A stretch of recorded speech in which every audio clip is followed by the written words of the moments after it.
nous avons adressé un questionnaire détaillé aux grandes associations représentant les collectivités territoriales. Il nous est apparu nécessaire de poursuivre notre réflexion afin de tirer les enseignements de la gestion de la crise depuis plus d'un an, notamment sur le plan institutionnel et dans la perspective de l'examen du projet de loi dit 4D. Je vous rappelle que notre mission d'information a une volonté d'être prospective et de proposer des solutions pour l'avenir. Je voulais vous remercier d'avoir répondu à notre invitation. Nous comptons sur vous pour nous faire part de votre réflexion et de vos propositions. Je remercie également M. Aurélien Delpirou, qui est géographe à l'Université Paris-Est, notamment co-auteur d'un récent rapport dans lequel il formule 15 propositions pour refonder l'action territoriale. Donc je vous remercie de vous être rendu disponible pour nous apporter un éclairage qui n'est pas celui d'un élu sur ces questions. Je vais donc vous proposer de vous céder la parole à chacun d'entre vous pour un propos liminaire de 5 minutes environ. Puis je donnerai la parole à nos deux rapporteurs, Jean-Michel Arnaud et Roger Carucci, pour qu'ils puissent vous interroger avant que l'ensemble de nos collègues qui le souhaitent vous posent à leur tour des questions. Je vous précise que la table ronde est ouverte à la presse et est retransmise sur Public Sénat. Donc, si vous le voulez bien, je vais donner la parole pour commencer. Donc, on va suivre l'ordre de la table ronde indiquée sur le document par l'Association des départements de France. Monsieur Pierre Monzani, vous êtes directeur général de l'ADF et préfet hors classe. Merci, monsieur le sénateur, mesdames et messieurs les sénateurs, mesdames et messieurs les élus représentants des autres associations, cher André Léniel, que je salue tout particulièrement, car vous le savez, on travaille beaucoup avec nos amis de l'AMF, et je salue bien sûr tous les élus et tous les représentants d'associations que je retrouve toujours avec plaisir. Donc, vous souhaitez, Monsieur le Président, que ce propos liminaire dure combien de temps? Parce que je ne veux pas... Oui, voilà, quelques minutes, 5-10 minutes, pas plus. On a le temps d'échanger. Quelques focus. Ce qui nous a frappé, ce qui a frappé mes mandants, les présidents et les élus départementaux dans cette gestion de crise, c'est que nous avons mis beaucoup de temps, crise sanitaire, beaucoup de temps à établir un dialogue qui soit constructif et qui aboutisse à des réalisations concrètes sur le terrain. L'adaptation de la force de la crise aux réalités, par définition diverses du terrain, on l'a vu dans la cartographie de la diffusion du virus, des taux d'incidence, on le voit aujourd'hui dans la cartographie de la vaccination, a souvent été régulée de façon centrale, avec peu d'adaptabilité au terrain. Nous pensons à l'ADF, et je sais que beaucoup d'élus partagent cette analyse, il y a eu sans doute une erreur de cap initial que nous ne comprenons pas. J'en ai parlé d'ailleurs avec d'anciens ministres de la Santé et avec Dominique Bussereau, mon président. Comment se fait-il qu'alors que tous les plans de gestion des pandémies ou des épidémies, je pense au livre blanc, aux différents plans de défense, etc., prévoient que dès lors que l'on passe en phase épidémique, c'est-à-dire en mars de l'an dernier, mars 2020, ce n'est plus le ministère de la Santé qui, comme chacun sait, n'est pas logisticien, mais c'est le ministère de l'Intérieur qui prend les commandes. Comment se fait-il qu'il y ait eu, de notre point de vue, cette erreur d'aiguillage et qu'on ait confié à un ministère de la Santé qui n'est pas logisticien et des ARS dont on sait que la nature, elles ont succédé, comme chacun sait, aux ARH, est une nature de régulation budgétaire, notamment des budgets hospitaliers, et les ARS ne sont pas faites pour gérer une crise sanitaire de notre point de vue. C'est un peu comme si on demandait à un chef de bureau, corporation éminemment respectable, de Bercy, de gérer un tremblement de terre, une catastrophe de sécurité civile. On a eu donc du coup beaucoup de dysfonctionnements, un ministère de la Santé et donc des ARS par conséquent campés sur des positions très souvent rigides. Vous avez tous en tête certains exemples. J'en prends un qui a été très emblématique et votre serviteur a vécu en direct puisque je me suis beaucoup engueulé, si vous me permettez ce verbe un peu trivial, avec le cabinet justement de la santé sur ce sujet. C'est la lenteur à mobiliser les laboratoires départementaux d'analyse Vous savez que les départements sont dotés de ces laboratoires, pour nombre d'entre eux en tout cas, pour participer au dépistage du virus Covid-19 avec des tests PCR. Ces labos, comme vous le savez, sont des labos de biologie animale, mais un biologiste peut très bien traiter, et le président du Sénat ne le démentira pas, lui qui est vétérinaire à distance, peut très bien traiter des analyses humaines. Il suffit de donner le matériel qui va bien, les compétences étaient là. Nous avions une capacité de test dans les labos départementaux, de tests PCR de 20 000 par jour et de tests antigéniques de 80 000 par jour. C'est-à-dire, dès le mois de mars 2020, nous avions une puissance de feu de 100 000 tests par jour. Il a fallu des semaines de combat pour que les laboratoires d'analyse entrent en lice et encore de façon partielle, parce qu'après que le ministère de la Santé avait donné l'autorisation à ces labos de travailler au dépistage, ils ont été ensuite assez peu fournis en matériel, comme s'il y avait une vengeance de terrain après qu'on avait gagné notre bras de fer. On a alerté le gouvernement et le ministère de la Santé sur le sujet dès le début de la crise, donc avant même d'ailleurs la phase de confinement, donc dès début mars pratiquement, 10 mars environ. Le décret est paru le 5 avril. Donc je vous laisse calculer le nombre de jours multiplié par 100 000 tests par jour, le retard que nous avions pris. Autre exemple, les interventions économiques des départements. Vous vous souvenez, et les parlementaires ont bien voulu le voter, qu'il y a eu une modification de la loi NOTRe suite à la catastrophe naturelle qui avait eu lieu dans le département de l'Aude. Les départements pouvaient intervenir dans les aides économiques lorsque une catastrophe naturelle était survenue. Dans une grande naïveté sémantique, nous pensions qu'un virus pouvait s'assimiler dans ses conséquences à une catastrophe naturelle. Et que, de même que Dominique Bussereau peut mettre de l'argent pour aider une entreprise victime d'un tsunami en Charente-Maritime, eh bien, nous pouvions aider des entreprises victimes de cet autre tsunami qui était provoqué par le virus.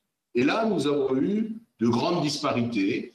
Certains préfets, faute de directives nationales claires, autorisant ces aides, d'autres sortant le contrôle de l'égalité immédiatement, sans qu'on ait pu aboutir à une ligne claire, à cause d'un flou juridique qui n'a jamais été dissipé. Si ça n'était qu'un problème juridique, ce ne serait pas grave, mais la conséquence, c'est que, selon que vous soyez ici ou là, le sort de certaines entreprises et les mains que nous tendions à ces entreprises depuis les départements n'ayant pas été saisies, il y a eu des faillites qui ont pu être évitées ailleurs. On a retrouvé cette même articulation déficiente dans la campagne de vaccination, puisque l'association des élus, mais mes amis du bloc communal le décriront avec encore plus de précision, l'adaptation notamment du rythme de la campagne, c'est assez frappant quand on recoupe, comme vous l'avez fait, mesdames et messieurs les sénateurs, les cartes, et quand on recoupe la vitesse de la vaccination avec la vitesse du virus, si j'ose dire, on s'aperçoit qu'il y a beaucoup de cartes qui ne coïncident pas, comme s'il y avait des vaccinations galopantes là où le virus trottine, et au contraire, des vaccinations qui trottinent là où le virus galope. Pourquoi ? Je pense parce que tout simplement, la voix des élus de terrain n'a pas été suffisamment prise en compte, de notre point de vue, à cause de cette erreur d'aiguillage, d'avoir un interlocuteur, même si les préfets sont ensuite mieux rentrés dans la danse, le ministère de la Santé qui n'avait pas cette culture de la collaboration avec les élus. Et on a vu à cette occasion d'ailleurs combien les ARS, a fortiori dans des grandes régions, avaient des relais départementaux, puisque je parle des départements très insuffisants, et que souvent le délégué départemental de l'ARS est un homme ou une femme plein de bonne volonté, c'est pas l'homme évidemment ni la femme qui sont en cause, mais qui est obligé de demander l'autorisation au directeur général de l'ARS, qui lui-même demande l'autorisation au cabinet du ministère de la Santé. Bref, quand il y a crise le président de la République avait dit que nous étions en guerre. Quand il y a une guerre, ce qui compte, c'est la réactivité du terrain. Quand, en 1940, les armées nazies passent dans les Ardennes, ce qu'il aurait fallu, c'est toujours facile bien sûr de réécrire l'histoire, c'est que le commandement s'adapte à cette percée inattendue et que nos troupes sur le terrain puissent faire mouvement et que le général qui commandait au plus près, notamment lorsque les Allemands ont passé la Meuse, puisse avoir des concentrations d'artillerie qu'il n'a pas eu. Eh bien, mutatis mutandis, nous avons eu un peu le même scénario. Les états-majors de terrain n'ont pas reçu suffisamment l'éclairage que nous pouvions donner, les élus locaux, et du coup, la souplesse d'organisation qui était essentielle face à cette progression de la maladie n'a pas pu se développer. Voilà, mesdames et messieurs les sénateurs, un très grand trait. Je resterai bien sûr totalement disponible pour vos questions, ce que je pouvais dire en guise d'introduction sur ce qui est globalement, il faut bien le dire, un assez lourd dysfonctionnement dû à une capacité d'écoute et une capacité d'adaptation nettement insuffisante. Merci beaucoup, monsieur le directeur, pour ces constats que vous avez faits, qui vont nourrir évidemment la suite de la discussion et les propositions qui pourront être élaborées. Je vais maintenant proposer à André Léniel, président délégué de l'Association des maires de France, de prendre la parole. Nous vous écoutons. Merci, monsieur le sénateur. Bonjour à toutes et à tous. Je veux saluer à mon tour les associations d'élus ici représentées, le directeur de l'ADF, mais aussi l'ARF, et donc m'exprimer au nom de l'Association des maires de France. Mon propos regroupera pour une bonne part ce qui vient d'être dit par le directeur général de l'ADF, parce que nous avons le même constat, celui d'une vision très centralisée de gestion de la crise. Et non seulement cette vision a été très centralisée, mais comme cela a été dit, en s'appuyant sur un ministère qui n'a pas la capacité logistique qui était nécessaire pour faire face à la pandémie. Cela a entraîné tout au long de la crise des défaillances à répétition.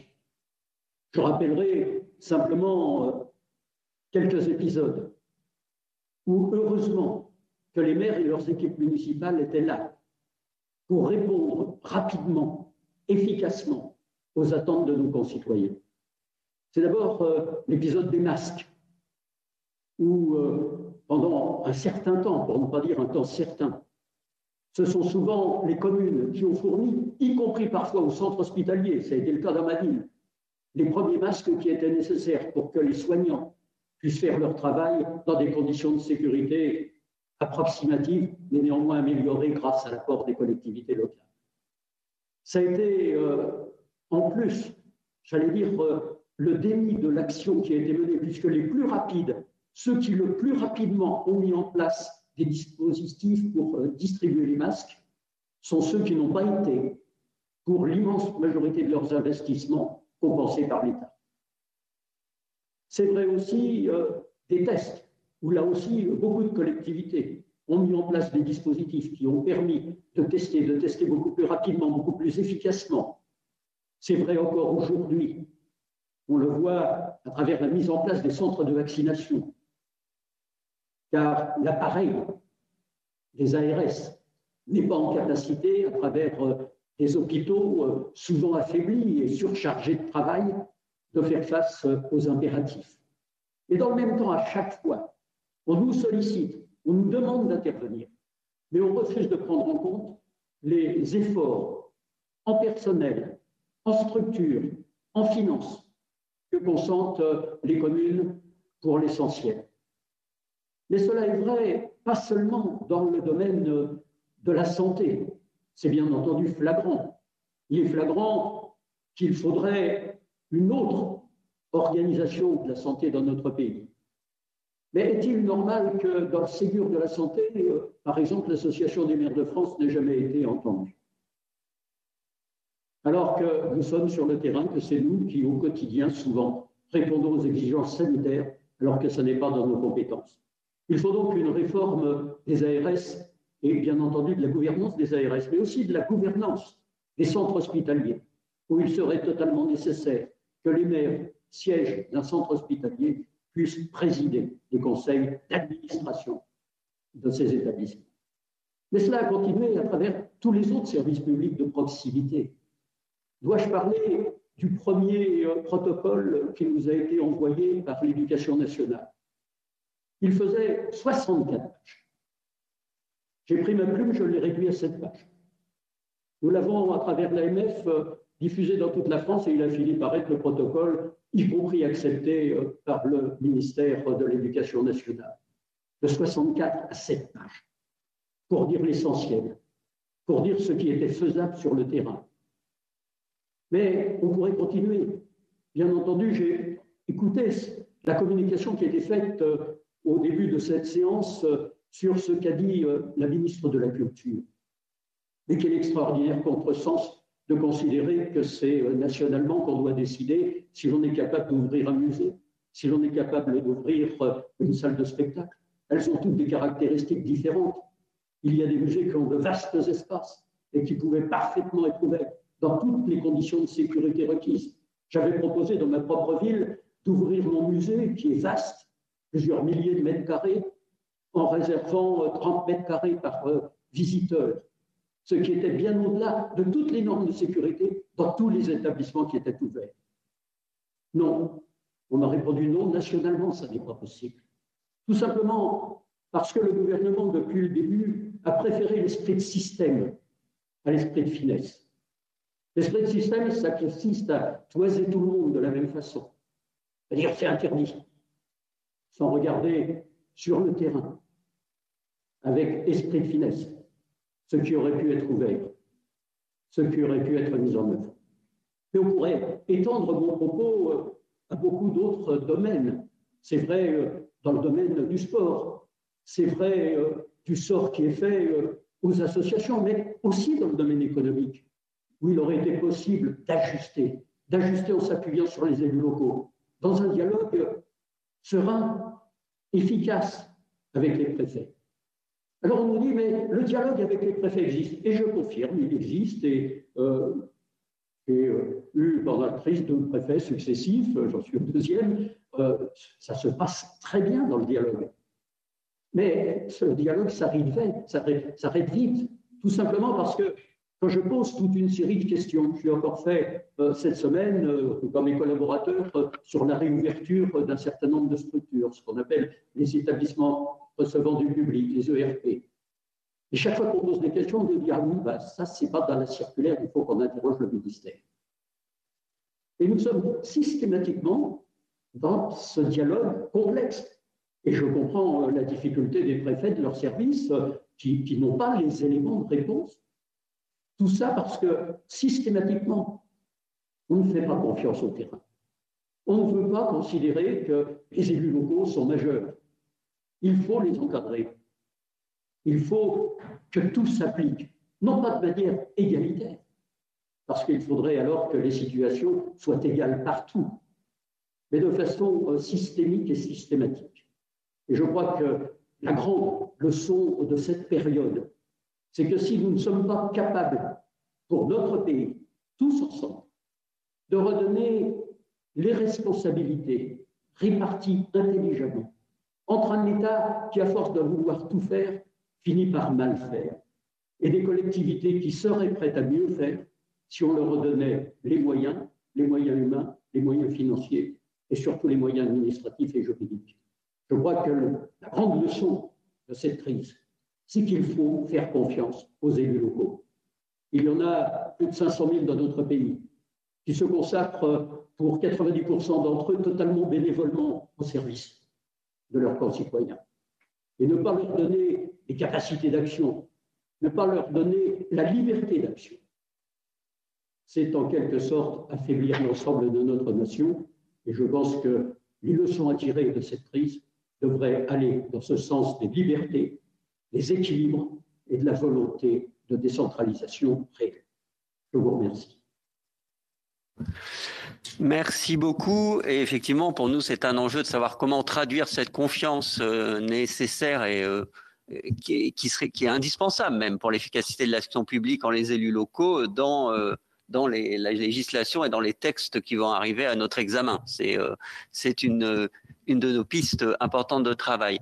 Je vais laisser peut-être le temps à la représentante de Région de France de s'installer. Donc, Monsieur Delpirou, si vous voulez bien, je vais vous passer la parole tout de suite en rappelant donc encore une fois que Aurélien Delpirou est géographe et maître de conférence à l'École d'urbanisme de Paris et qu'il a publié avec Daniel Béard un rapport récent qui porte 15 propositions pour refonder l'action territoriale.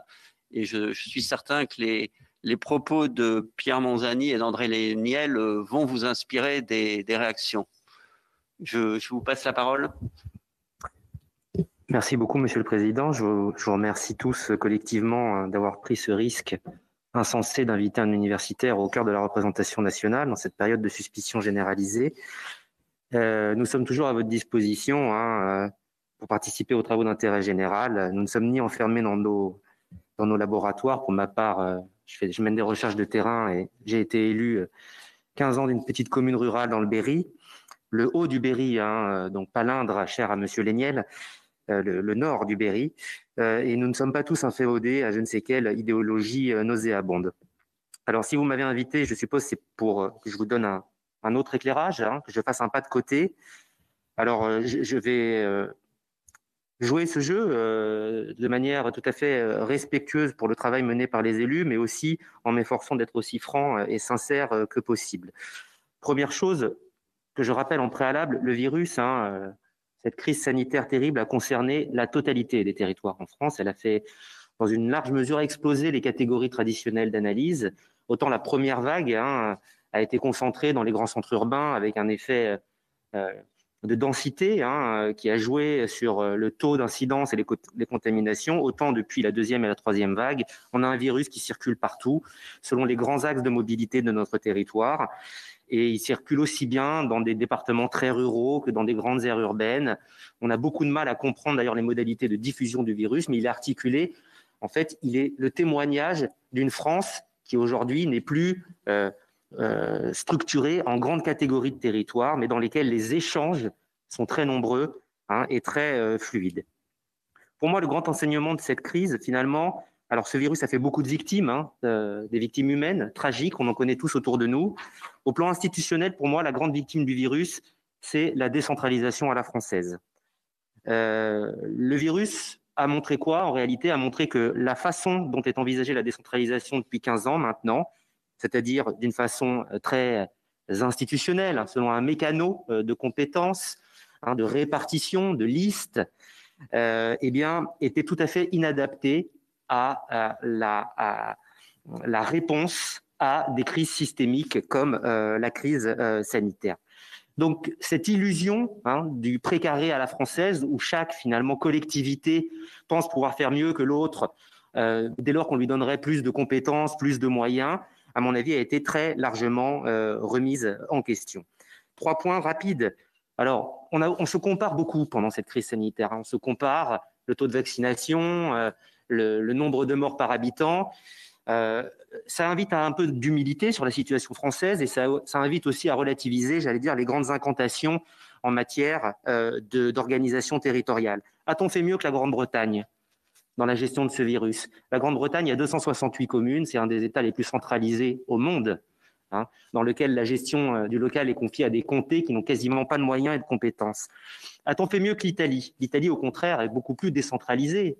La santé est une compétence régionale. On a vu avec quelles difficultés et avec quelles conséquences délétères sur la prise en charge des malades au tout début de la crise. Aurait-on aimé le modèle allemand dans lequel, par exemple, il est impossible de transférer des malades d'une région à l'autre puisque l'État central, dont j'ai bien compris qu'il était la cible principale de toutes les attaques des élus locaux, l'État central n'a pas ni les moyens ni les compétences d'organiser les transferts de malades, d'assurer un commandement fort, d'assurer des chaînes logistiques. Donc, en réalité, je vois des situations institutionnelles extrêmement différentes du Portugal à l'Italie, de l'Espagne à l'Allemagne, et je vois une situation finalement, des réponses apportées à la crise qui ont été des réponses d'opportunité en fonction des aléas sanitaires. Je ne vois pas en tout cas une organisation territoriale optimale telle qu'elle pourrait nous dire qu'elle est adaptée aux défis du XXIe siècle. Le rapport à l'État, j'en ai parlé, mais j'aimerais ici quand même souligner, nous avons aussi auditionné beaucoup d'élus dans le cadre du rapport Terranova, que cette fameuse pagaille au tout début de la crise, que personne ne nie, cette pagaille a aussi été orchestrée parfois par les collectivités locales. Il faut avoir la franchise de le dire, et par certains élus locaux, dans une sorte de concours l'épine de bonnes idées, de guerre des masques entre régions, départements, communes, intercommunalités. Voilà, je vous renvoie aux déclarations de certains de vos collègues au début de cette crise sanitaire qui étaient totalement surréalistes.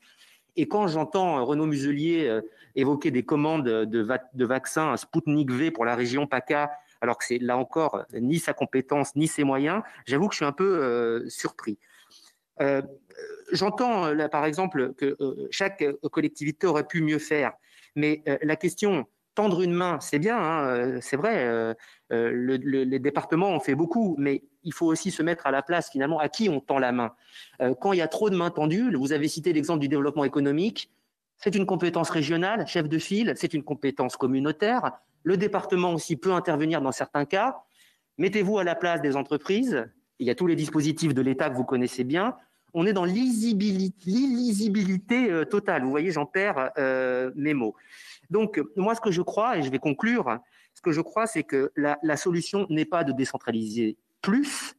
Je crois qu'on a déjà un cadre de décentralisation qui est relativement équilibré. Je rappelle tout de même qu'avec 35 000 communes, on a le nombre de communes qui correspond à celui de l'Italie, l'Allemagne, l'Espagne, le Portugal, la Grande-Bretagne réunis, et que le maire, de manière tout à fait unique en Europe occidentale, en France, agrège des pouvoirs d'une manière tout à fait jacobine par ailleurs. Ce n'est qu'une reproduction d'un jacobinisme à une échelle locale.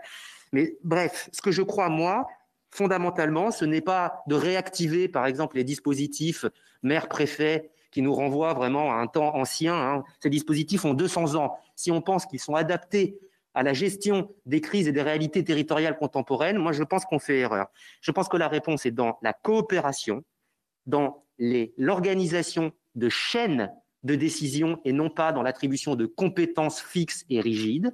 Je pense que, alors là, les élus locaux sont au premier plan là-dessus. Il ne s'agit pas pour moi de les critiquer. Il y a énormément d'initiatives en la matière. Je pense que dans des dispositifs de réciprocité, de solidarité, de mutualisation de compétences, eh bien, c'est comme cela qu'on pourra gagner en efficacité de l'action publique et aussi en crédibilité vis-à-vis des citoyens qui, qu'on le veuille ou non, y compris à l'échelle de la commune, sont quand même dans un brouillage permanent des repères. Merci.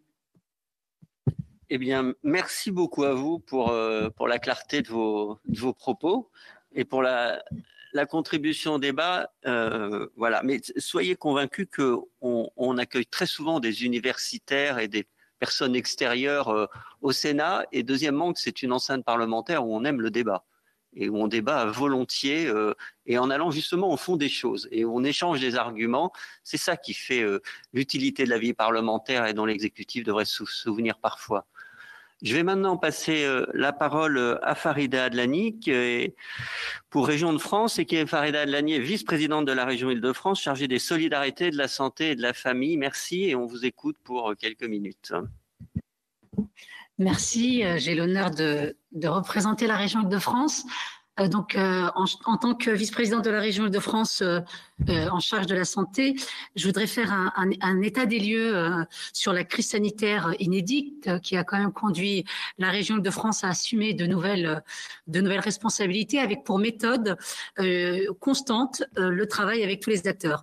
Alors, je dois dire que cette situation qu'on a tous connue a été singulière à la fois par l'ampleur de la crise sanitaire que nous avons connu, mais aussi par les réponses nécessaires, pragmatiques que nous avons dû apporter. Alors, la région, vous le savez, a pris sa part d'une manière proactive et dans la lutte contre la pandémie, en mettant en place un plan massif pour soutenir l'ensemble du système de santé et aider tous les acteurs.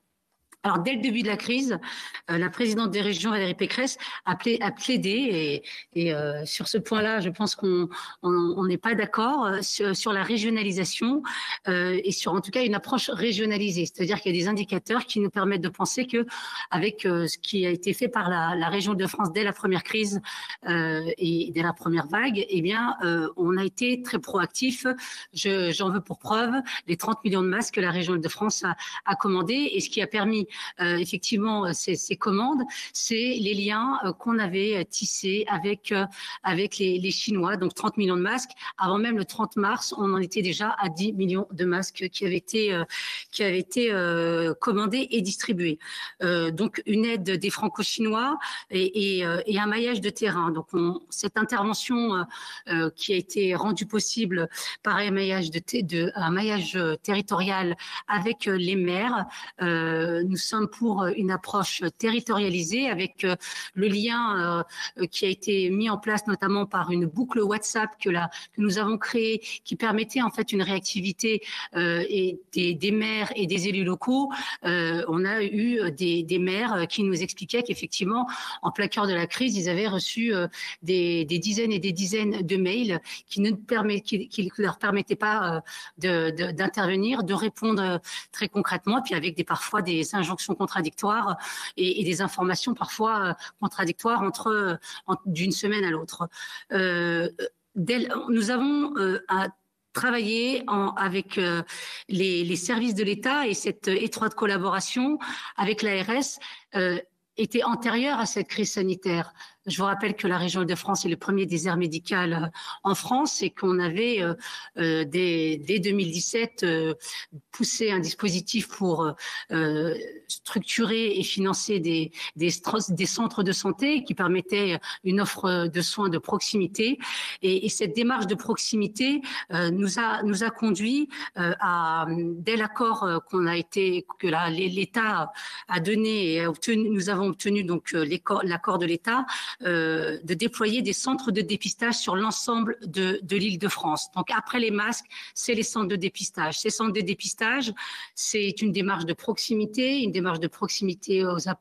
avec des dépistages aux abords des gares, des centres commerciaux. Vous le savez aussi, sans rendez-vous.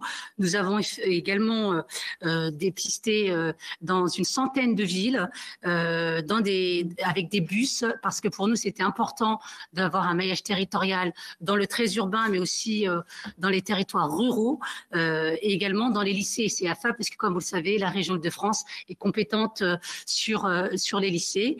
C'est 200 000 tests qui ont été proposés partout sur le territoire. Tout ce travail de coordination a été rendu aussi possible avec les agents de la région, parce qu'on avait anticipé le télétravail.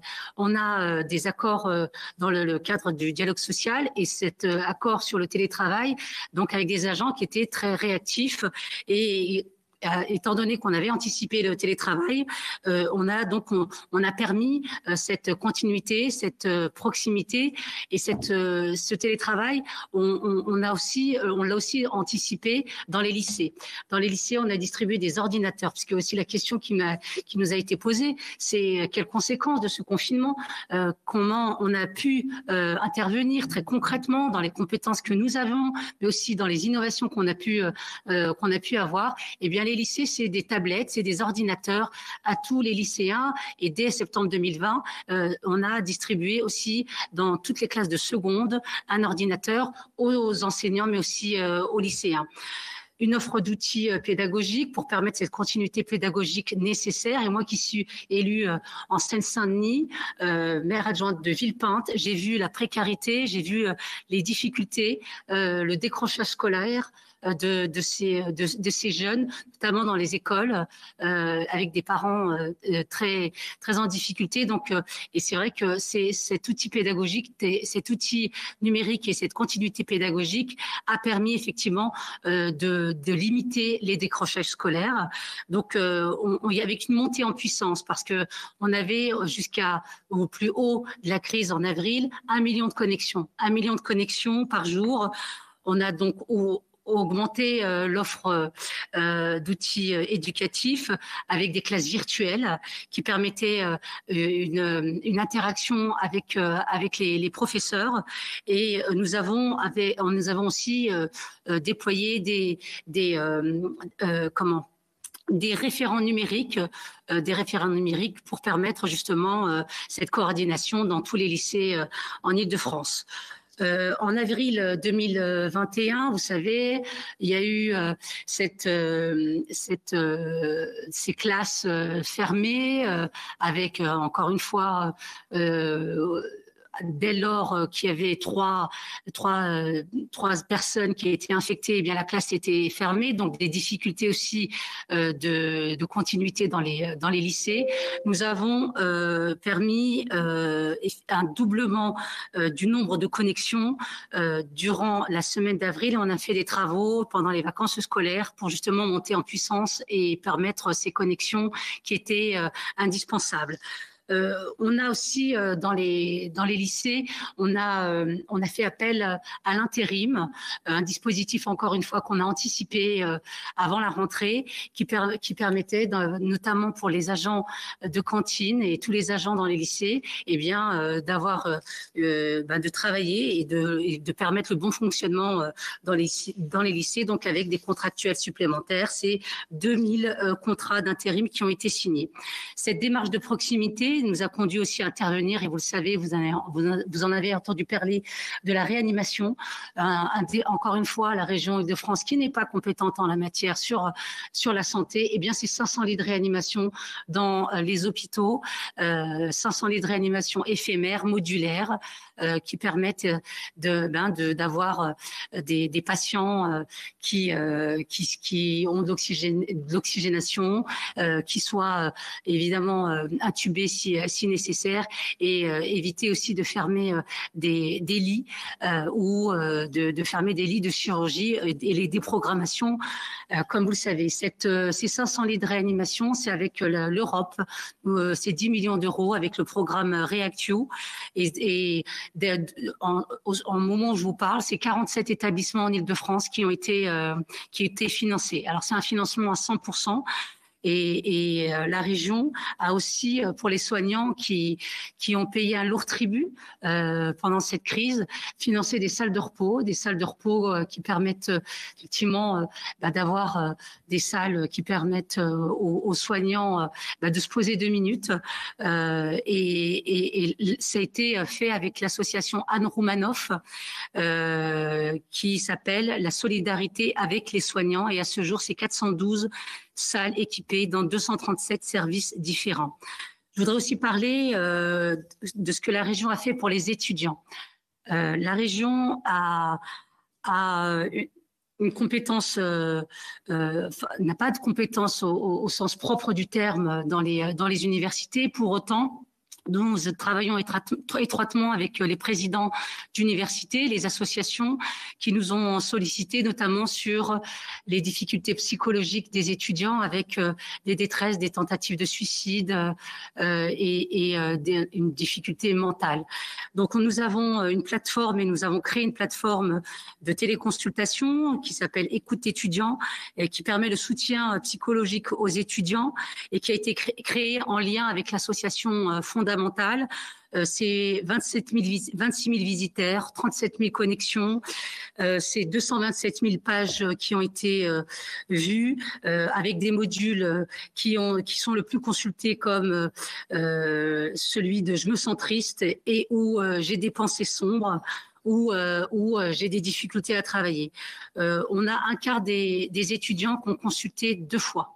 850 consultations, des consultations en présentiel ou des consultations en distanciel.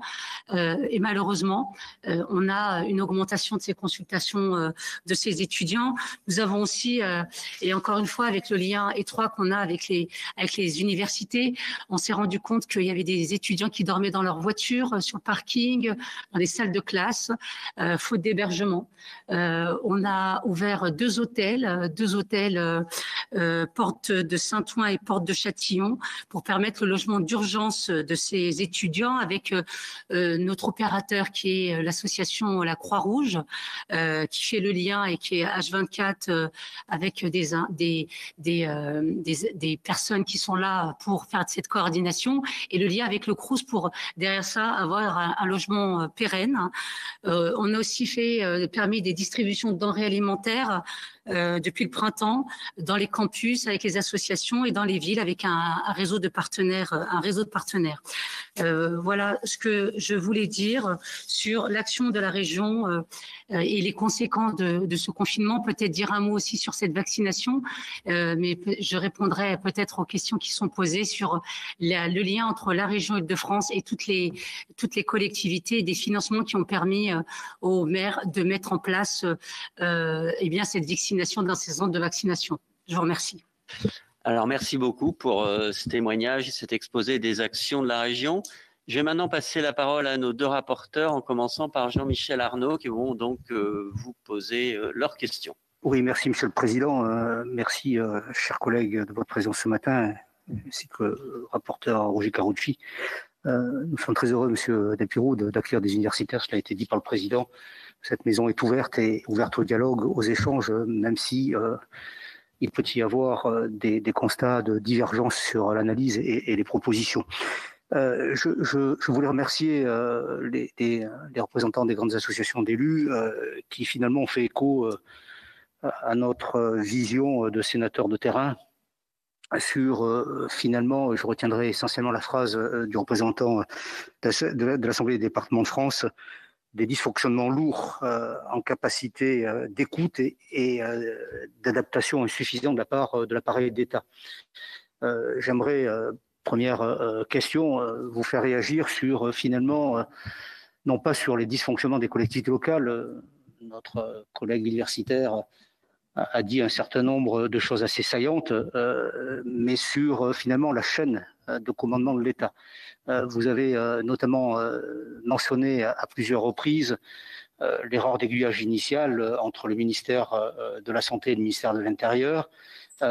Finalement, quelle est votre contribution, puisque nous aurons à formuler des recommandations sur la réorganisation finalement du sommet de l'État au territoire dans les départements gérés par les ARS et leurs délégués territoriaux et les préfets. Quel est, selon vous, le point d'amélioration côté processus de déconcentration du pouvoir de l'État dans les territoires, sur lequel nous pouvons procéder à des propositions dans le cadre de ce rapport sur les effets du confinement, puisqu'il s'agit aussi côté État d'être force de proposition. Deuxième sujet, et cela me permettra d'interroger l'universitaire Delpirou, vous avez évoqué les difficultés finalement qui font écho à votre analyse de la crise des Gilets jaunes, où vous expliquez que la France n'était pas coupée en deux, qu'il n'y avait pas du binaire, qu'il n'y avait pas des oppositions clivées et clivantes, mais que finalement il y avait une multiplicité d'interdépendances territoriales, et finalement votre propos de ce matin fait écho à cette analyse. Je constate aussi qu'à l'occasion de cette crise, où finalement l'émergence du progrès technique, je pense au télétravail, les modes de vie professionnels et l'allongement aussi de l'espérance de vie font apparaître de nouvelles mutations sociales, de nouvelles formes de solidarité. N'y a-t-il pas, à l'occasion de cette crise aussi, finalement, à la fois sur la dimension individuelle, la manière dont nos concitoyens réagissent à la crise, de manière intime et de manière institutionnelle, n'y a-t-il pas finalement des convergences avec la réorganisation aussi de l'État-nation, de l'État territorial, qui fait que on cherche plus de solidarité familiale dans le champ privé, on cherche aussi à sceller de nouveaux schémas qui peuvent paraître modernes, mais qui finalement sont un retour à des choses assez traditionnelles. Je pense à des familles vivant ensemble, des parents télétravaillant tout en habitant à la campagne, des grands-parents qui s'occupent des enfants, et peut-être même un retour à des valeurs assez traditionnelles. Est-ce que finalement, ce n'est pas ce que nous recherchons d'une certaine manière aussi dans l'organisation de notre appareil administratif et territorial, des choses plus simples, à des relations, comme souvent, et c'est un peu galvaudé, on le dit avec du bon sens. Et finalement, si vous opposez la France territoriale à l'organisation de l'appareil d'État, ne s'agit-il pas en fait simplement d'un retour à la confiance dans les territoires et dans les hommes et dans la manière dont ils peuvent aussi interagir pour trouver des solutions? Roger Carucci.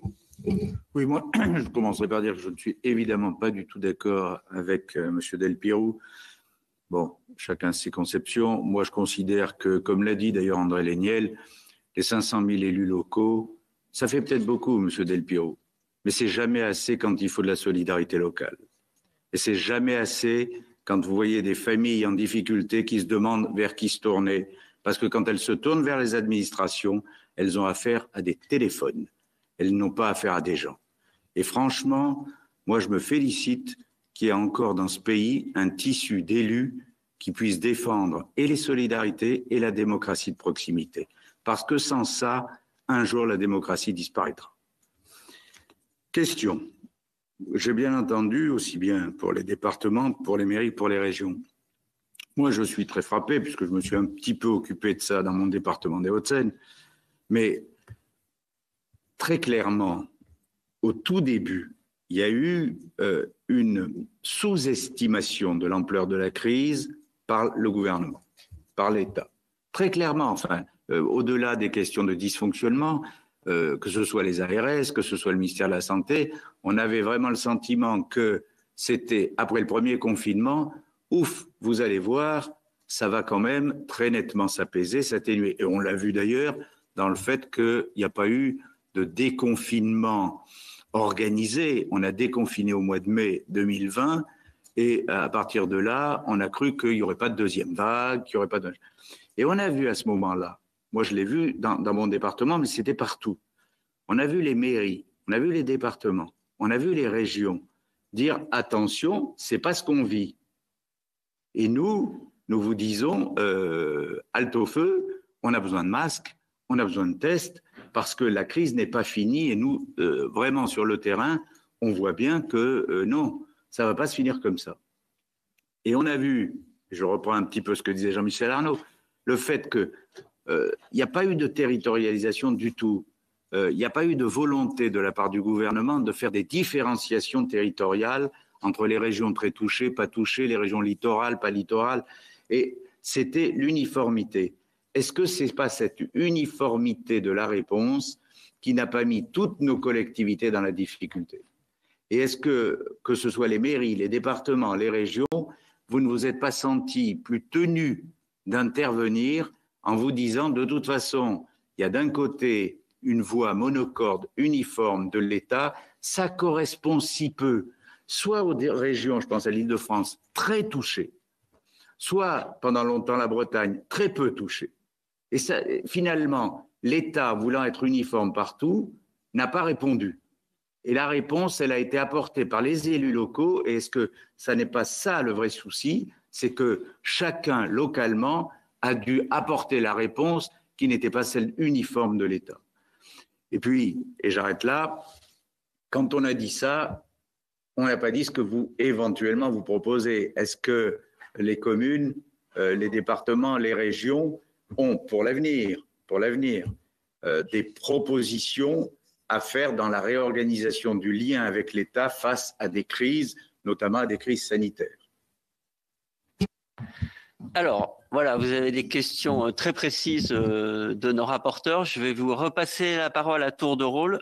Je vous demande d'être très concis. Je sais que vous ne pouvez pas tous répondre à toutes les questions, mais voilà, notre temps est compté. Donc, merci d'être concis dans vos réponses. Et donc, on va repartir avec Monsieur Monzani pour l'ADF.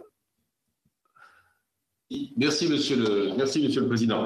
Donc, un petit peu en prenant les choses en écharpe, du point de vue de la chaîne de commandement, je me permets d'insister, de me répéter, parce que je pense qu'il appartient à la représentation nationale et à nos amis du Sénat, notamment, de s'y pencher. Je sais que vous le faites. C'est ce que j'ai appelé cette erreur d'aiguillage. Vous avez, par exemple, je citais des ministres de la Santé, je ne vais pas citer tous ceux avec qui j'ai discuté, des anciens ministres de la Santé, mais Philippe Douste-Blazy, ministre de la Santé, a fait un livre que j'ai lu avec intérêt qui s'appelle Maladie française. Vous avez à la fin de Maladie française, c'était resté un peu dans vos souvenirs de préfet, mais pour réviser, si j'ose dire, ça m'a permis de réviser, vous avez le plan pandémique qu'il avait mis en place à un moment du H1N1. Et comment se fait-il que cette erreur d'aiguillage terrible à nos yeux ait eu lieu? J'aime paraphraser Georges Clémenceau. Vous vous souvenez que Clémenceau disait « La guerre est une chose trop sérieuse pour la confier aux militaires ». Je ne voulais pas dire par là, évidemment, que c'est les civils qui allaient tenir fusils et canons, mais que la direction de la guerre devait être, le président du Conseil en 17 l'a montré, que c'était mieux quand c'était un civil. Eh bien, c'est un peu la même chose. La crise sanitaire est trop sérieuse pour qu'on la confie à des médecins et à des ARS. J'irai jusque-là dans ce que certains percevront peut-être comme une provocation, mais qui, je pense, pose un vrai débat. Comment se fait-il, je répète, que les plans pandémiques qui figurent dans le livre blanc de la défense, etc., n'aient pas été respectés? Ça, c'est vraiment une question à poser à l'exécutif. On la pose depuis un an, on n'a jamais eu de réponse. Sans doute parce que la question est gênante. Les propositions pour répondre à la question essentielle, évidemment, de Roger Carucci, que je salue amicalement avec notre vieille complicité alto-séquanaise, nous avons fait, je ne vais pas les détailler ici, je peux les renvoyer, Monsieur le Président, à nos amis du Sénat. Nous avons fait avec André Léniel, avec François Baroin, avec Renaud Muselier et François Bonneau, avec Dominique Bussereau et Jean-Luc Glaise. On dit l'ensemble de nos associations. Ce n'est pas Territoires Unis, comme vous le savez, ce n'est pas le rassemblement de 3 hommes du centre droit ou de la droite, c'est l'ensemble des sensibilités des élus locaux des 3 grandes associations d'élus. Nous avons fait des propositions en matière de décentralisation de la santé, de gouvernance des ARS, de gouvernance, André Léniel l'a évoqué tout à l'heure, des hôpitaux, d'agence de solidarité à la main des départements pour rendre cette solidarité qui effectivement, Monsieur le Sénateur a raison, est une forme d'organisation du terrain tout à fait intéressante, beaucoup plus opérationnelle, beaucoup plus souple, beaucoup plus à l'écoute. C'est dans le programme sanitaire et de santé de Territoires Unis. Ça existe. Quand on regarde l'écart entre la loi 4D et notre programme, c'est la montagne et la souris. On ne retrouve pas nos propositions. Elles ont été même pas, elles ont été balayées d'un revers de main. Autrement dit, circuler, il n'y a rien à voir. La santé, c'est pas vous qui pouvez avoir une idée. Pauvres élus locaux qui géraient de loin des petits hôpitaux, etc. Comment osez-vous? Je provoque un peu pour la vivacité du débat, mais c'est quand même bien cela. Anecdote sur la loi 4D, puisqu'elle va être au Sénat en juillet. Nous avions obtenu, le Premier ministre avait signé avec Dominique Bussereau un accord de ce point de vue, que les départements récupèrent, récupèrent la médecine scolaire, dont on connaît l'état, les parlementaires ont fort bien décrit cet état, la Cour des comptes également. Accord signé avec le Premier ministre.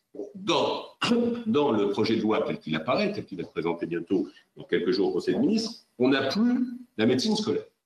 L'argument qu'un cabinet ministériel m'a donné, c'est, tu comprends, on ne peut pas vous donner la médecine scolaire en pleine crise pandémique.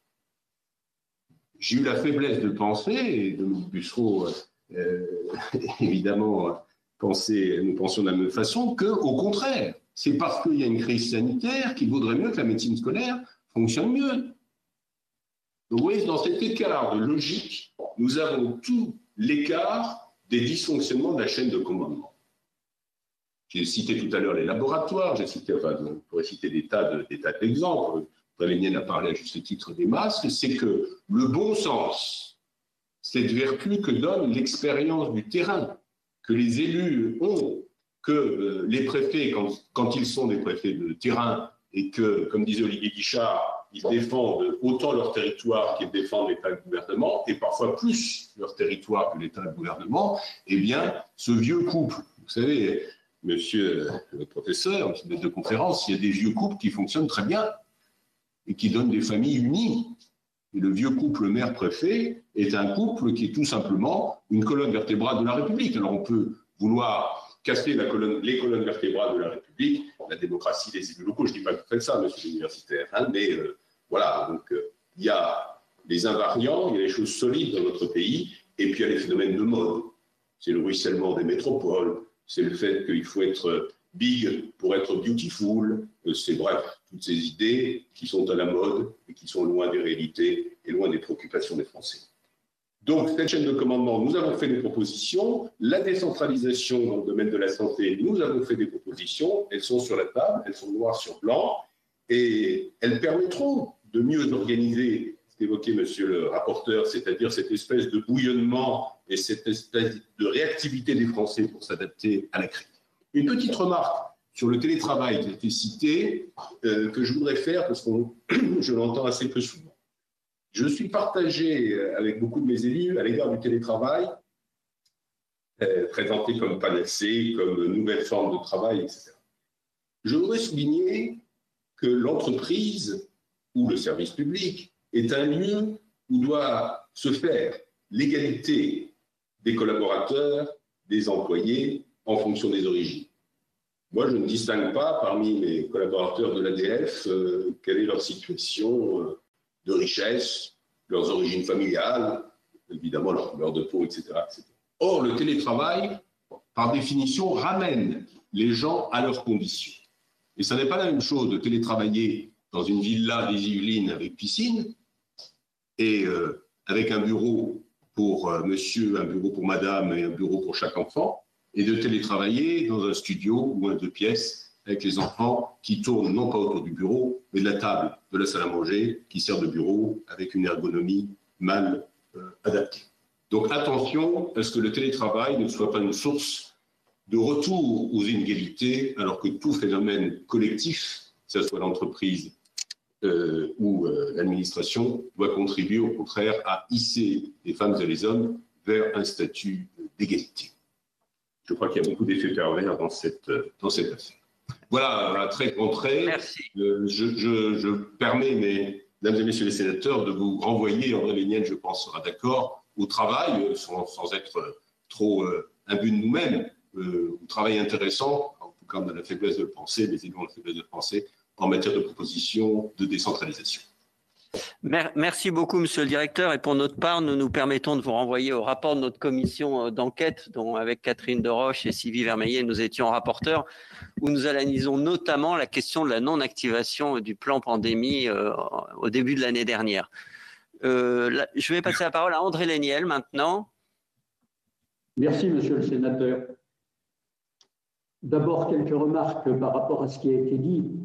J'ai entendu mon collègue universitaire avec beaucoup d'intérêt, mais je crois qu'il a démarré son propos sur un contresens.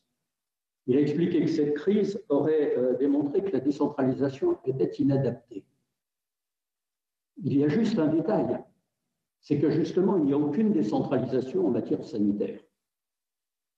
Et que ce qui est inadapté, c'est l'omnipotence de l'État dans ce domaine, alors qu'il a été incapable de répondre aux problématiques de nos concitoyens et d'être adapté au terrain. C'est ça la réalité. Ce n'est pas la décentralisation qui a été défaillante, car en réalité, la décentralisation, elle a été de bout en bout, pour l'essentiel, entravée par le centralisme. Et ce que nous demandons, c'est la confiance. Jean-Michel Arnaud avait tout à fait raison, c'est un mot-clé, la confiance dans les acteurs du terrain, dans ceux qui sont le plus reconnus par nos concitoyens. Il paraît que nos concitoyens ne sauraient pas ce que font les maires et ce qu'ils sont. Mais il faut peut-être regarder toutes les études qui ont été menées sur le sujet, chers collègues universitaires. Vous découvrirez qu'aujourd'hui, ceux qui ont encore la confiance massive, plus des 2/3 de nos concitoyens, ce sont les maires, parce qu'ils incarnent la proximité.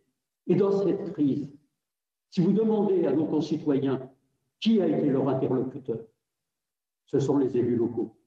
Ce sont eux qui ont apporté des réponses beaucoup plus que l'État n'a été en capacité de le faire. C'est ça la réalité du terrain.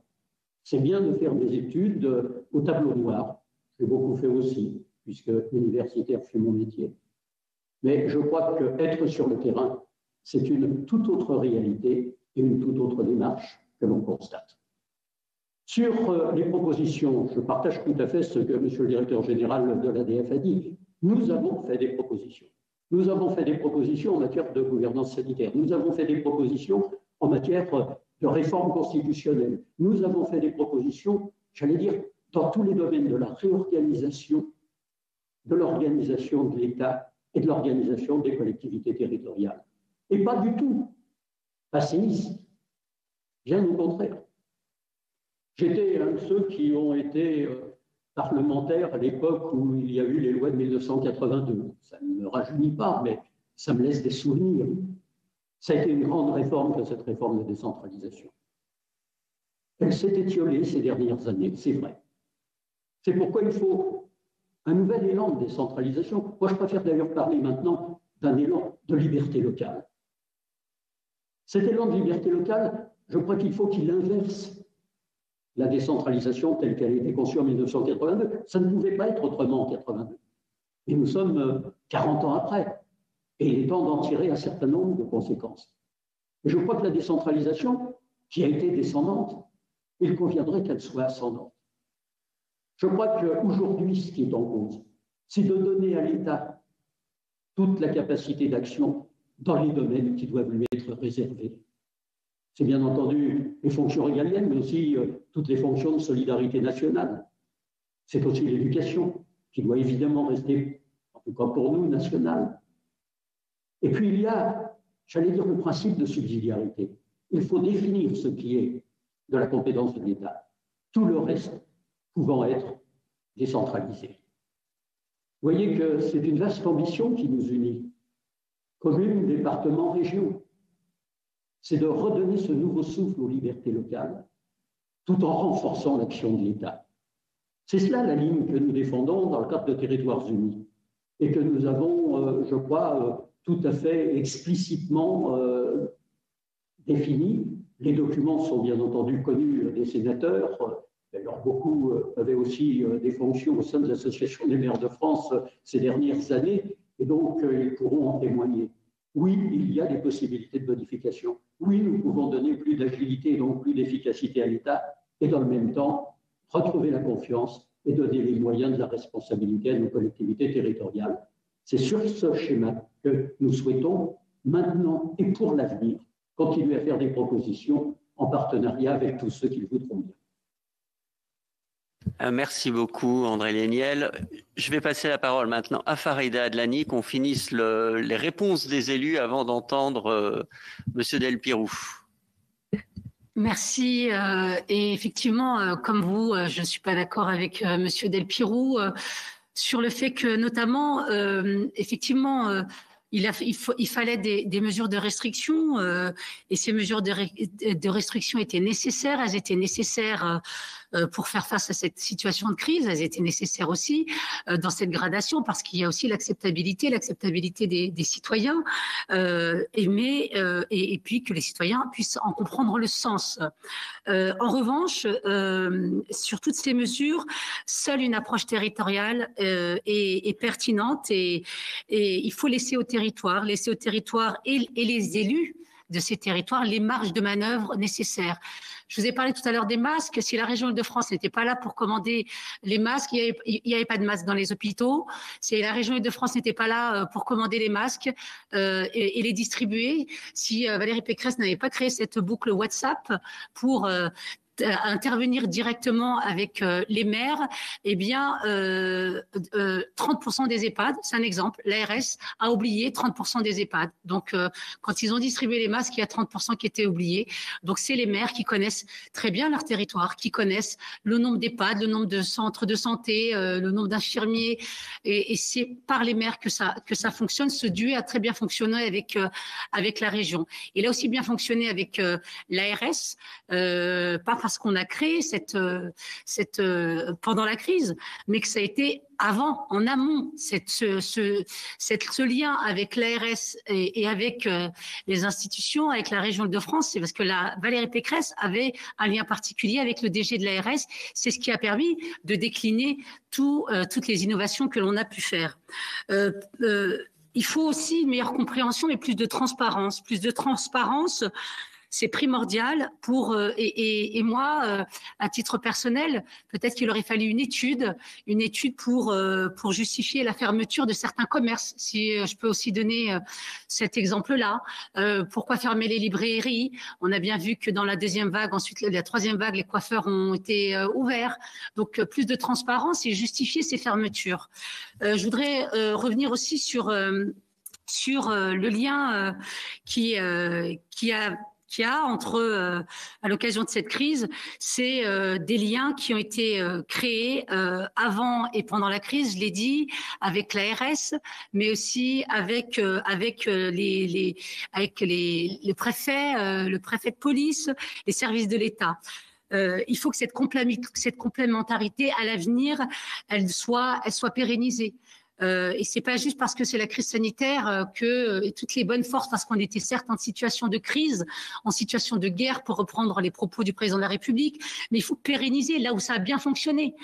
Et puis le bon contrôle de la situation sanitaire et la prise de décision, il faut une meilleure information. On a bien vu qu'il y avait des informations diverses. Le maire apprend plusieurs protocoles sanitaires dans les écoles, ne sait pas comment les mettre en place.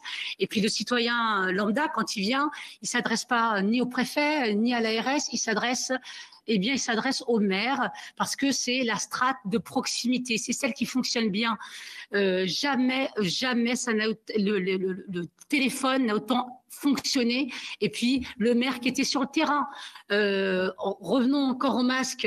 Je veux en reparler parce que la région a commandé des masques et les a distribués dans les hôpitaux, mais pas que. Il y a dans les pharmacies, les commerces. Elle les a distribués, mais aussi les maires. Qu'est-ce qu'ils ont fait, les maires? Les maires, ils ont mis en place tout de suite, ils ont initié avec des couturières pour faire en sorte que, la population qui devait travailler, la population qui était sur le front, il fallait qu'ils aient des masques.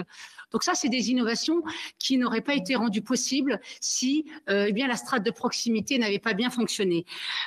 Plus de transparence parce que il faut que l'État fasse preuve de transparence et davantage partager ses sources et ne pas se contenter de conférences téléphoniques. Quand on nous explique qu'il y a de la concertation, c'est pas un appel téléphonique pour nous expliquer quelles sont les mesures, mais c'est effectivement cette concertation qui est nécessaire en amont parce que l'élu local connaît son terrain.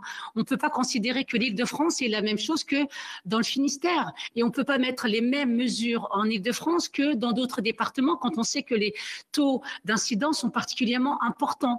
On parle des taux d'incidence, bien dans le département du 93, en Seine-Saint-Denis, sur la vaccination, vous avez bien vu que les doses n'étaient pas distribuées de la même manière et jamais la région n'a été sollicitée, jamais la région n'a été même dans la boucle de cette coordination qui aurait pu avoir lieu pour une meilleure répartition des doses. C'est à force que les élus montent au créneau qu'il y ait une espèce d'égale répartition parce qu'elle était inégale. Il est clair que on peut pas dans les Alpes-Maritimes avoir les mêmes doses que en Seine-Saint-Denis. Ce n'est pas possible. Et là, ça a créé des inégalités de traitement. Nous avons été surpris aussi par les zones de déplacement. On est passé d'1 kilomètre à 5 kilomètres à 10 kilomètres. On a vu qu'en région Île-de-France, on ne peut pas considérer que cette territorialisation, elle est que sur un département, mais la région a la compétence des transports en commun. Donc cette territorialisation, elle est nécessaire au niveau de la région Île-de-France. Elle est pour des questions, de personnes qui vont travailler d'un département à l'autre. Si on considère qu'il faut continuer de travailler, il faut continuer de travailler pour faire tourner les institutions, les hôpitaux et que sais-je. Il faut absolument continuer ce lien avec la région. On me dit de faire court et j'y arrive pas. Alors je vais juste donner encore deux grandes idées. C'est l'acceptation sociale. on ne peut pas dire que le français a compris toutes ces injonctions contradictoires et que le français a compris effectivement ce qui se passait. Donc, on a besoin de plus de transparence, de plus d'information et plus de pédagogie pour mettre en place les mesures de restriction. Et c'est pourquoi les élus locaux sont les plus à même de répondre à cette mission et de créer ce lien de confiance avec la population. Enfin, vous donner je ne peux pas finir mon propos sans vous donner aussi parfois des couacs qui a pu exister. On a très bien travaillé avec l'ARS, on a même parfois on a été complémentaires, on a parfois suppléé, mais sur le travail avec le ministère de l'Éducation nationale a été en revanche moins fluide et révélateur de l'absence de respect et de principe de subsidiarité. Pourquoi ? Nous avons proposé des tests dans les lycées, on a eu une fin de non-recevoir, alors qu'on a bien vu après que ces tests étaient très importants puisque les jeunes étaient porteurs sains et pouvaient contaminer leurs proches et les anciens en particulier. Eh bien, c'est cette aide qui a été refusée pendant plusieurs mois et c'est qu'en mars dernier qu'elle a été rendue possible, mais et là pour le coup très timidement. Donc il faut vraiment lever ces verrous administratifs. Il faut un échelon régional pour nous. Et enfin donner un dernier exemple. On a beaucoup parlé des tests. Vous rappelez-vous que les laboratoires étaient bondés avec des queues interminables. Si la région Île-de-France n'avait pas mis des barnums aux abords des gares, aux abords des centres commerciaux et avec les maires, on n'aurait pas pu démultiplier les dépistages et effectivement on a permis aussi ces dépistages massifs et en masse avec une innovation, une expérimentation qu'on a fait dans un institut de formation à Paris qui a permis de former les préleveurs et la formation des préleveurs, c'est à peu près 800 formateurs. On est avec une ambition de 2000. Et enfin, je dois dire que l'ARS le fait au niveau national. Donc, la région de France, Roger Carucci, a permis d'avoir des leviers et puis d'être copié au niveau national. Merci beaucoup. Monsieur Del Pirou, vous avez la parole pour répondre aux questions de nos rapporteurs et aux nombreuses réactions qu'a suscité votre alimentation du débat. Merci, Monsieur le Président. Je vous remercie toutes et tous pour vos réactions. Je prends acte aussi des bonnes intentions formulées envers les universitaires et je vous remercie pour la courtoisie et la qualité des échanges. Toutefois, je suis bien obligé de constater que il est très, très difficile de faire entendre un message différent, y compris au sein de votre institution, parce qu'il y a des façons de penser, des paradigmes, des logiciels qui sont fortement enracinés dans la culture politique française. Et j'ai l'impression que tout pas de côté finalement est interprété comme une remise en question de la légitimité des élus. Moi, à titre personnel, je n'ai rien à défendre, ni bilan, ni gouvernement, ni mandat, ni institution. Je voudrais rappeler aussi à M. Léniel que je considère que les chercheurs partagent la préoccupation du terrain tout au moins autant que les élus. Nous travaillons sur le terrain en permanence avec les habitants, avec les élus, par le biais d'enquêtes empiriques. Donc ce ne sont pas des constats qui sont déconnectés du fonctionnement réel des territoires que nous produisons, mais bien des analyses empiriques documentées et confrontées avec nos collègues. Alors, une fois ces préalables levés, je voulais aussi lever peut-être une ambiguïté. Je ne suis pas du tout un défenseur de l'État central ou déconcentré. Je pense que si j'avais une autre assemblée face à moi, j'aurais pu faire un état des lieux tout aussi saillant des carences dans le fonctionnement de l'État, et je dirais plutôt dans les pratiques, en effet, de l'État. Vous avez tous souligné et ça c'est un point de convergence, le déficit d'écoute, de prise en considération. Selon moi, ça renvoie beaucoup plus en fait, aux cultures politiques, notamment des grands fonctionnaires d'État, leur faible culture territoriale, leur faible approche en effet des spécificités locales, la standardisation des modes de pensée et des modes d'agir, et malgré tout, une forme d'obsession de l'uniformité et donc de l'égalité territoriale dans le traitement qui peut être fait. Mais là, une nouvelle fois, je vous renvoie aussi à vos propres responsabilités. Cette obsession de l'égalité, et donc qui conduit à la standardisation des mesures, elle est aussi entretenue par les responsables des collectivités, notamment quand ils adoptent des postures victimaires vis-à-vis des politiques de l'État. Il faudrait plus distribuer aux banlieues qu'aux espaces ruraux. Voilà. Donc tout ceci est entretenu, j'allais dire, et coproduit par l'État central, l'État déconcentré et les collectivités. S'agissant du rôle de l'État, je me permets quand même de rappeler que je suis tout à fait attaché au fait que nous avons des dispositifs, je rejoins là-dessus M. Carucci, de solidarité à l'échelle nationale, qui sont extrêmement performants, les plus performants en Europe, sans doute parmi les plus performants au monde.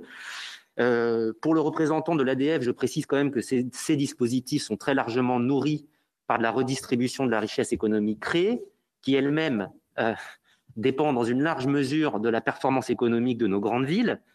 Je n'apprendrai pas à Madame Adlani que l'Île-de-France produit 32% du PIB national et ne distribue que 23% du revenu, ce qui veut bien dire que la richesse créée dans les espaces métropolitains est redistribuée sous des formes diverses, spontanées ou volontaristes, partout en France, et que opposer l'une et l'autre me paraît tout à fait contre-productif. S'agissant de la proximité, j'entends votre réponse, Monsieur Carucci, mais je pense que croire aujourd'hui qu'il y a une équivalence entre proximité et démocratie, c'est très illusoire, c'est une fable. D'une part parce qu'aujourd'hui, les maires sont confrontés un peu moins, mais comme tous les élus de la République, à une abstention massive, de telle sorte qu'on a aujourd'hui la moitié des maires qui ont été élus par moins de 10% de leur population communale. Je répète, par moins de 10% de leur population communale. D'autre part, je prends l'exemple du Grand Paris, puisque vous êtes élu de la région Île-de-France. Dans les communes de petite couronne, 40 à 50% de la population change le temps d'un mandat municipal. Alors, qui vous représentez? Les arrivants, les entrants? Comment tenez-vous compte des usagers qui viennent travailler sur votre commune, qui la font vivre, qui produisent des richesses, qui stationnent, qui font vivre vos commerces et qui pourtant ne sont pas représentés dans le conseil municipal? Enfin, dernier point, on le sait très bien, le pouvoir d'agir aujourd'hui ne réside absolument plus dans les communes. Le pouvoir d'agir a été très largement intercommunalisé.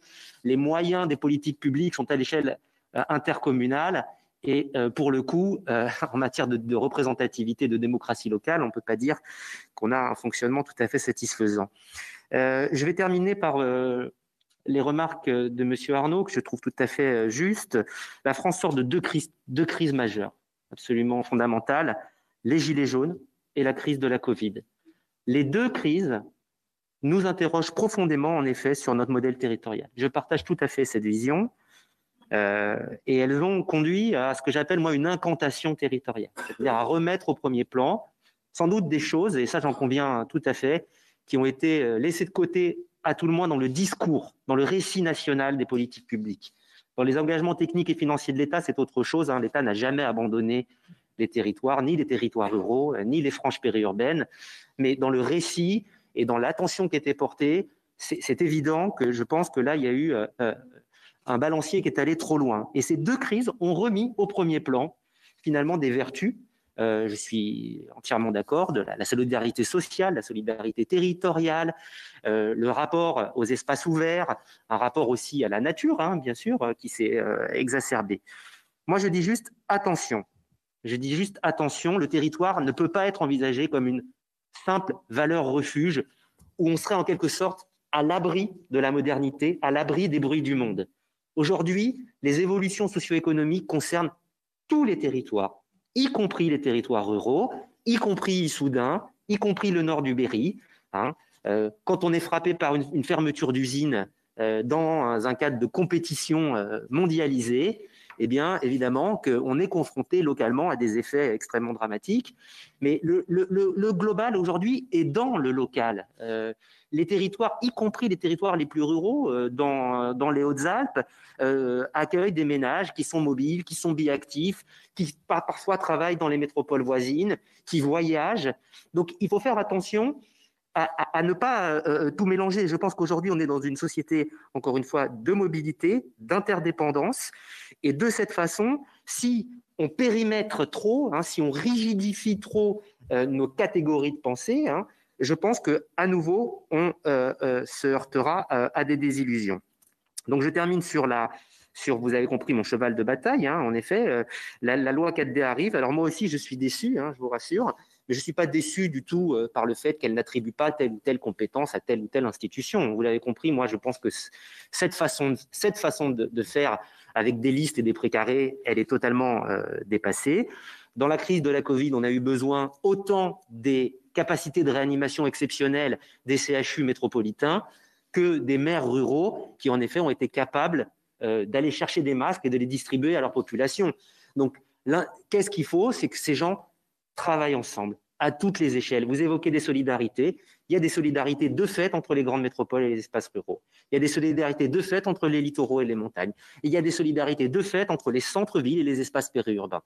Eh bien, voyons sur chaque champ d'action publique comment chacun peut intervenir à sa place dans des coopérations bien pensées. Merci pour votre attention. Et merci beaucoup pour ces éléments. Avant de passer la parole à nos collègues, juste en quelques mots, je voudrais quand même dire que dans les travaux de cette mission, puis comme dans ceux de la commission d'enquête, d'ailleurs, on a constaté, maintenant c'est un constat qui fait consensus, c'est que cette pandémie, cette crise sanitaire, elle n'interrogeait pas que notre système de santé, mais elle interroge notre système politique et notre système d'organisation politique et administrative. Et on a vu, et d'ailleurs, c'est un événement qui n'était jamais arrivé dans notre pays, et nous n'avions pas conscience collectivement, sauf ceux qui avaient, dans leur parcours, qui avaient vécu ces situations, qu'une épidémie était un phénomène politique au fond, et que la réponse était un phénomène politique.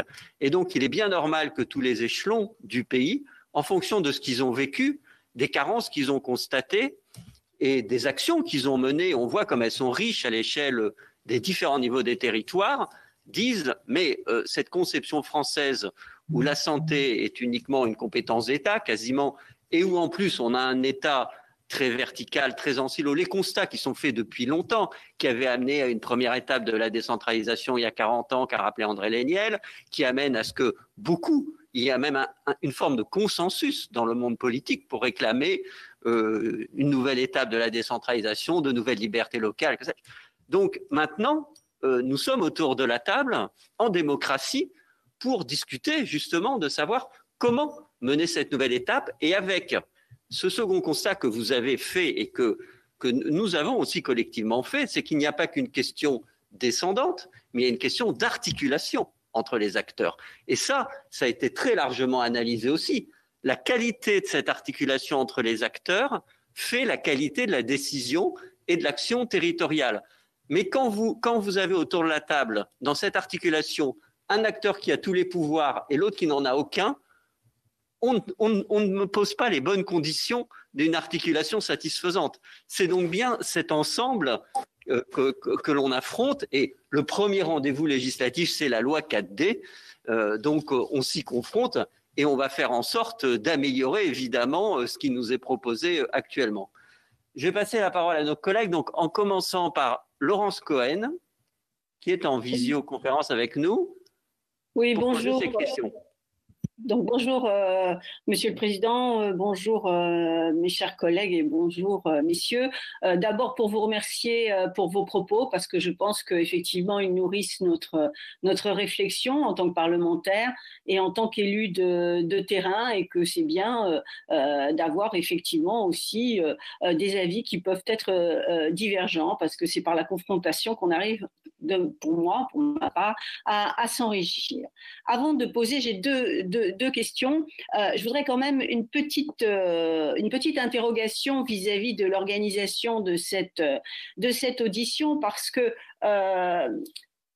je m'interroge sur le déséquilibre finalement entre les associations d'élus. On a les associations donc des départements, associations des maires de France, associations des régions, sauf qu'il y a un petit problème parce que Madame Aglani ne nous a parlé que de la région Île-de-France.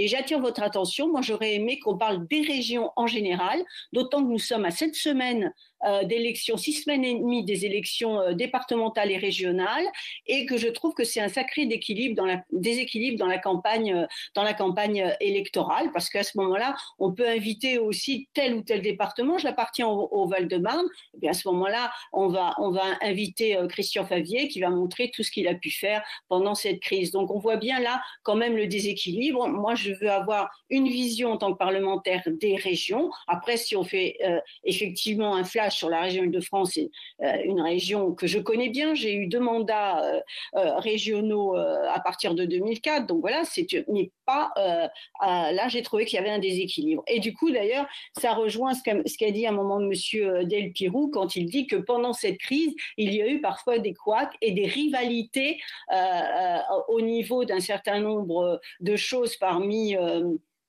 un certain nombre d'élus, parce que n'oubliez pas que nous étions aussi en campagne électorale des municipales. Il y a certains élus aussi qui se sont servis de cette crise pour nourrir leur campagne, en oubliant justement ce que moi je soutiens, c'est-à-dire la coopération et la solidarité entre les différents échelons de nos collectivités. Donc voilà, c'est une mise au point que je tenais à faire, parce que je pense que dorénavant, il faudra y faire attention. Sinon, moi, par rapport à tout ce qui a été dit, je pense que les collectivités, heureusement qu'elles étaient là, à tous les niveaux, et heureusement qu'elles ont effectivement organisé tout ce qui a été dit, c'est-à-dire que ce soit la distribution des masques, que ce soit les tests, que ce soit finalement, y compris l'organisation au niveau des services publics de proximité. Mais j'ai une interrogation, c'est-à-dire, c'était un petit peu souligné, c'est que cette prise en charge des collectivités a été efficace, mais il n'y a pas de retour au niveau de l'État. Et les collectivités aujourd'hui souffrent d'un manque de subventions de l'État notamment, et il n'y a pas eu de dédommagement, ça a été dit d'ailleurs par Monsieur Laignel, par rapport y compris aux collectivités qui ont été les plus rapides et qui ont suppléé aux carences de l'État. Donc je voudrais savoir un peu où on en est à ce niveau-là. Est-ce qu'il y a des engagements de l'État qui font que les collectivités vont pouvoir s'en sortir, parce qu'au bout d'un moment, eh bien, la seule solution va être d'augmenter la fiscalité, notamment locale. J'y pense d'autant plus que nous sommes confrontés au même problème par rapport à la vaccination.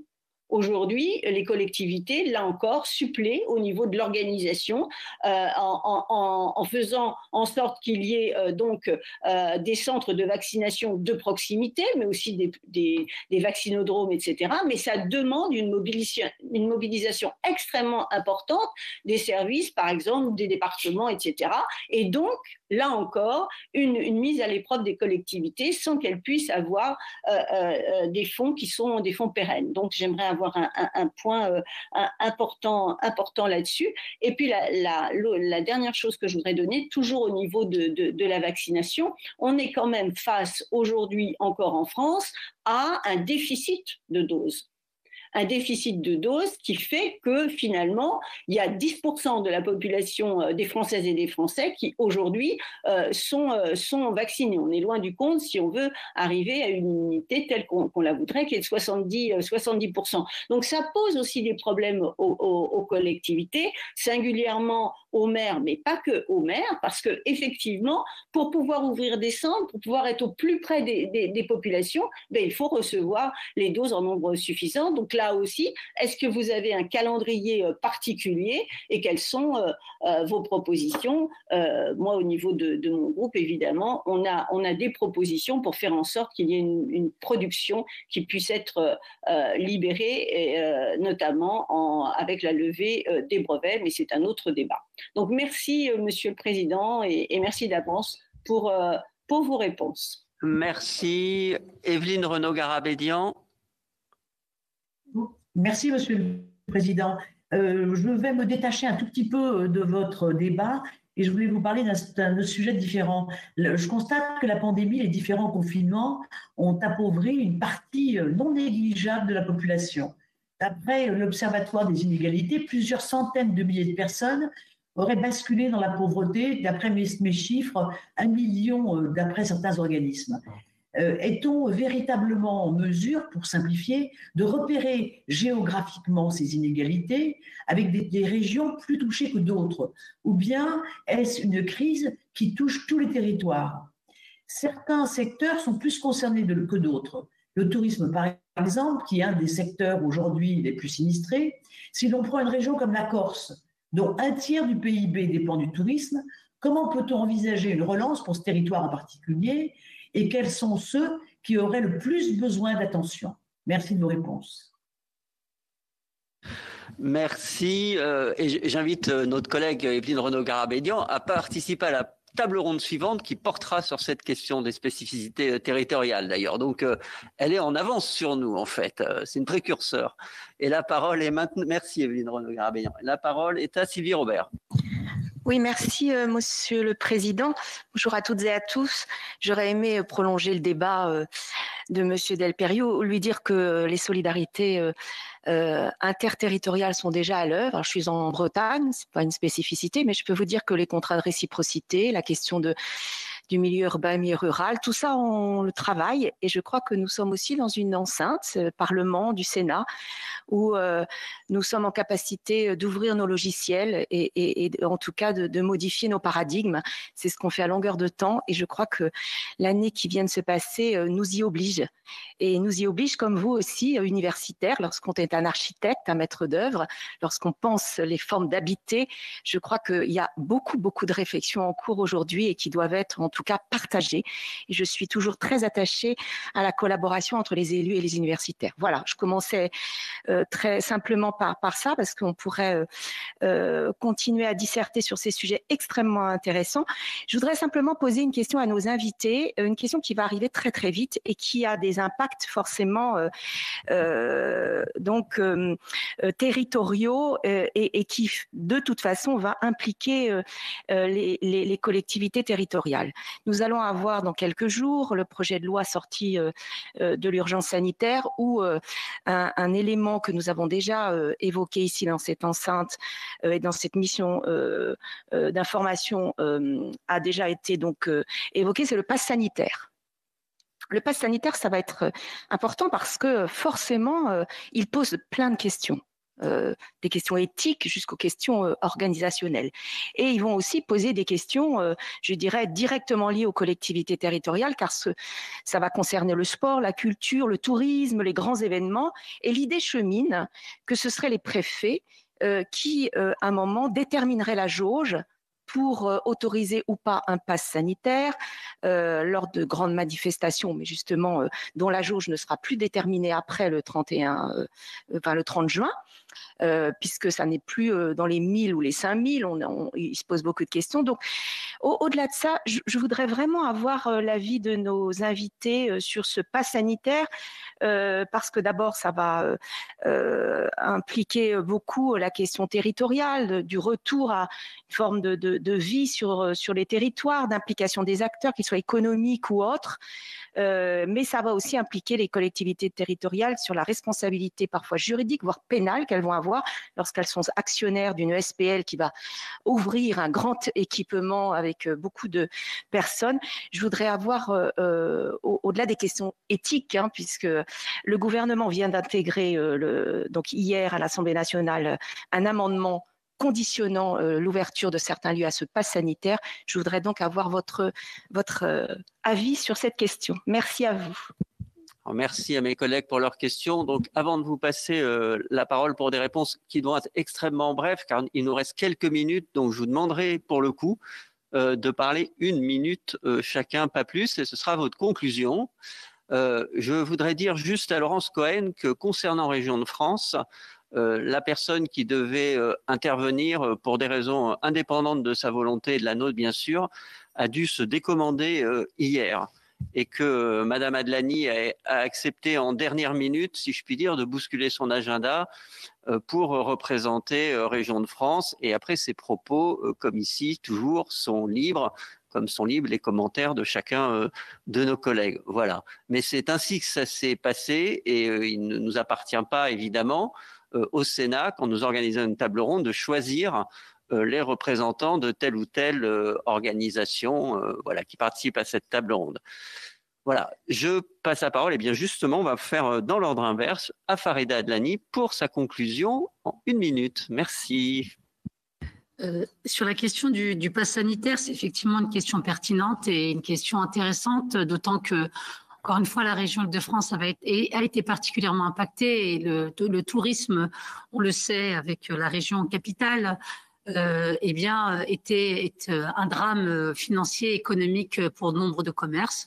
Ce pass sanitaire est la condition, moi, ce qui est là, et là pour le coup, je parle à titre personnel, tout comme je suis contre l'obligation de la vaccination, je mesure cette obligation du pass sanitaire comme voilà, des risques aussi d'atteinte aux libertés.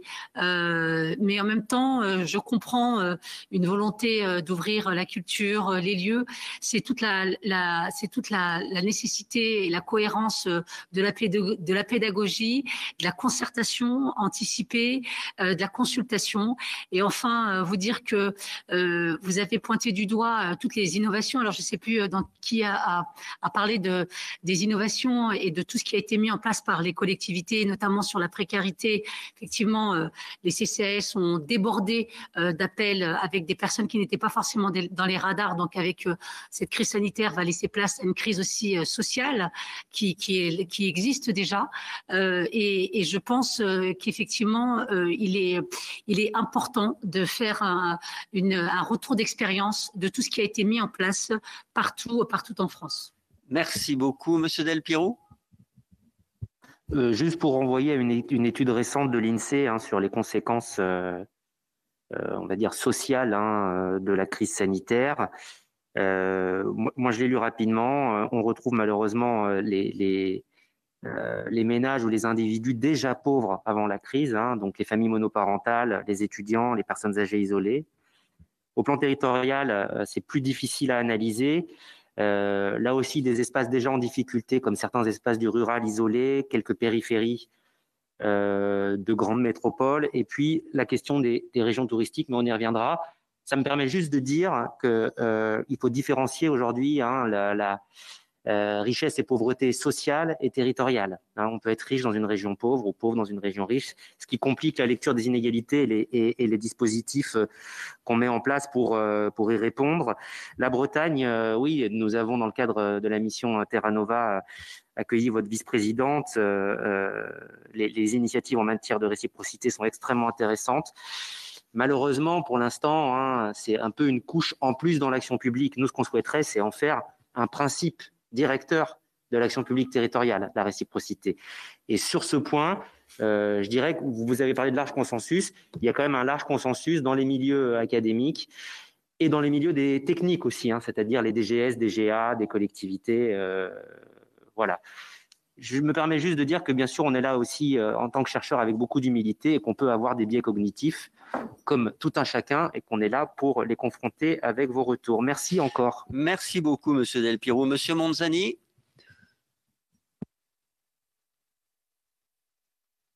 Monsieur le Président, Mesdames et Messieurs les sénateurs, merci de votre attention à nos propos. Je réponds, Mesdames les sénatrices, dans la minute qui m'est impartie. Le coût de la crise, nous l'estimons, tout département confondu, en pesée globale à 1,8 milliard au moment où je vous parle.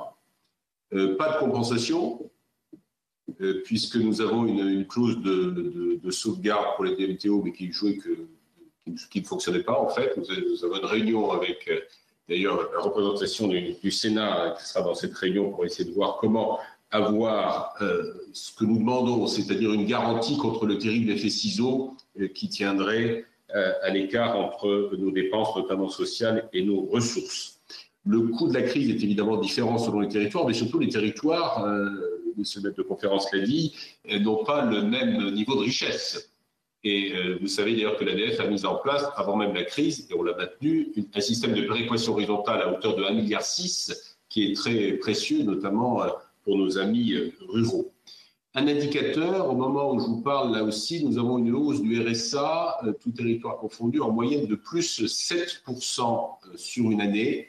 Mais nous pensons que, hélas, lorsque les dispositifs de l'allocation chômage pour ceux qui ont perdu leur emploi dans cette terrible crise économique et sociale vont cesser, et lorsque les perfusions diverses vont cesser, nous attendons un bond du RSA très au-dessus et qui va passer à une augmentation à 2 chiffres, hélas. J'espère me tromper, mais je crains que non.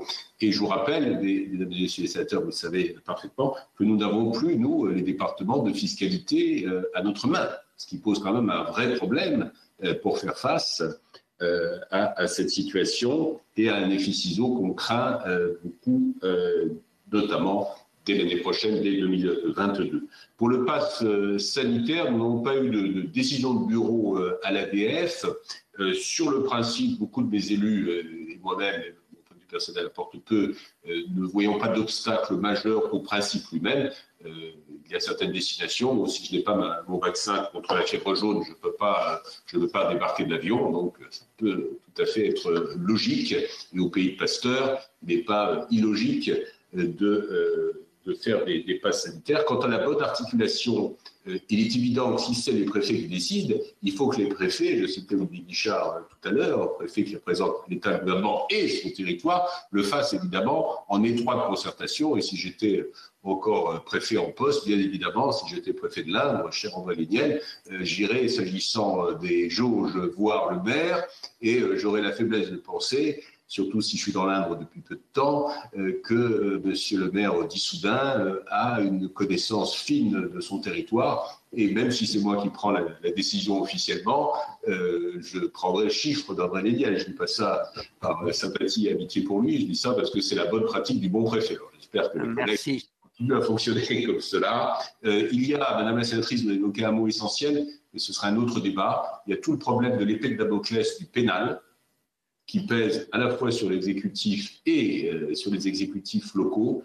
Ça mériterait un débat que nous n'avons plus le temps de faire, mais qui est absolument essentiel. On ne peut pas gérer une crise de cette ampleur si on est obsédé par le fait qu'un juge va débarquer dans notre bureau de décideur. Merci, Monsieur Monzani. Merci beaucoup. André Léniel. Oui, une gageure de répondre aux problèmes financiers des collectivités en 1 minute. Je voudrais d'abord dire que manifestement, la crise économique et la crise sociale sont plus devant nous que ce qu'elles ont été derrière. Et que je crains, mais c'est un avis partagé que nous avons aussi bien au comité directeur des maires de France qui représente tous les départements qu'au bureau de l'Association des maires de France, qu'au-delà de la crise sanitaire, on est maintenant des prolongations dramatiques en matière sociale et en matière économique. Ceci dit, sur les finances locales, les chiffres viennent d'être donnés pour ce qui concerne les départements de France. Pour ce qui concerne les maires et présidents d'intercommunalités de France, nous estimons à 6 milliards le coût de la crise pour les collectivités territoriales. Cela intègre 3 éléments. Le premier, ce sont nos pertes fiscales. Car il nous reste un peu de fiscalité, contrairement aux départements, mais qui vont être très largement amputées, à la fois par les réformes fiscales en cours, mais aussi par la crise économique et sociale. Deuxièmement, les pertes tarifaires. Contrairement aux entreprises, nous, nos personnels, quand on ferme un établissement, je pense à un établissement culturel, à une piscine, nous, nos personnels qui sont de la fonction publique territoriale, on continue à les payer. Nous n'avons aucune possibilité de bénéficier du chômage partiel. Et donc, nos pertes tarifaires sont considérables. Sur les 6 milliards, elles représentent presque la moitié des pertes. Or, sur ces différents domaines, l'État est aux abonnés absents et s'obstine à refuser de prendre en compte les pertes tarifaires qui sont celles des collectivités de base, que sont les communes et intercommunalités. Et puis enfin, sur les dépenses nouvelles, j'ai déjà eu l'occasion de dire que sur les masques, c'était indécent. C'est moins de 20% pour beaucoup d'entre nous, surtout ceux qui ont été les plus rapides et qui n'ont été indemnisés qu'à partir d'une certaine date. C'est extraordinaire d'ailleurs parce que ce qui a fait loi, c'est la date d'un discours, celui du président de la République. J'avoue que c'est une innovation dans l'élaboration du droit dans notre pays. Mais sur le plan financier, par contre, ça a eu un impact tout à fait important et sur le reste de nos dépenses. On vient de me dire ce qui pourrait être compensé pour le centre de vaccination que j'ai mis en place dans ma ville. C'est ridicule. On nous fait l'aumône. Et ça n'a aucun rapport avec les engagements financiers de ma commune pour que le centre de vaccination, qui d'ailleurs sert à tout un espace, à tout un territoire, et pas seulement à ma ville-centre, soit pris en compte. Donc, il y a un vrai problème financier pour les collectivités territoriales. Ça aura des répercussions. D'ores et déjà, la plupart de nos villes, c'est moins vrai pour les campagnes, mais c'est vrai pour les villes, ont baissé considérablement leur capacité d'autofinancement dans le budget 2021 qu'elles ont voté. Cela veut dire, bien entendu, que nous risquons de ne pas pouvoir participer à la nécessaire relance de l'économie de notre pays. Et je pense que c'est une erreur de la part de l'État de ne pas prendre en compte cette capacité. Je rappelle que les collectivités territoriales représentent une part importante de l'investissement dans notre pays et les communes, j'allais dire au sein de l'ensemble des collectivités territoriales, quasiment les 2/3 à elles seules. Donc il y a là un vrai problème pour l'avenir de nos territoires, leur modernisation et la réponse aux attentes de nos concitoyens.